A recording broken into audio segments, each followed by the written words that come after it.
how to use Uber Eats promo, Uber Eats voucher code. If you want to use Uber Eats promo code or voucher code which you have received to hopefully get some type of discount, it is rather very simple to do so. First, you launch the Uber Eats app and then you just make sure to log into your account. Then, tap the account icon located at the bottom right corner. Then from there, you want to simply go to the option that says promotions and tap on it. Now when you go to promotions, at the top you can see the option called enter promo code. So to enter our discounted promo, simply type in the promo code and tap on claim promo. Depending upon the value of the gift card or the promo code, you'll be able to get such type of discount under your Uber app. This way you'll be able to use Uber Eats promo. I hope the video helped you out.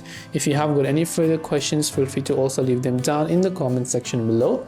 As always, thanks for watching till the very end of this tutorial and see you soon in the next video.